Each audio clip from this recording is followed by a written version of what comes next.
मनीष तो सचेतन होनी आम खाली सरकार को दोष दे लाभ किसी ना पाठुआ पिला माने माने अग्रणी भूमिका नौ तेणु मोटामोटी कथा पथभ्रष्ट हाँपाई से पाखे कर्मसंस्थान आज अभाव अच्छे एवं निशा को उत्साहित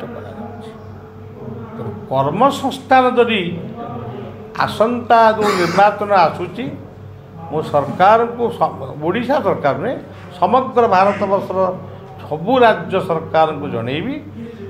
निवेदन करी करी आपण मैंने कर्मसंस्थान सृष्टि कर पिला गुड़ाक अंतर निजुक्ति पाइले ये सब जिनसर निवृत्त हे आ मद्य उपर गोटे कटकणार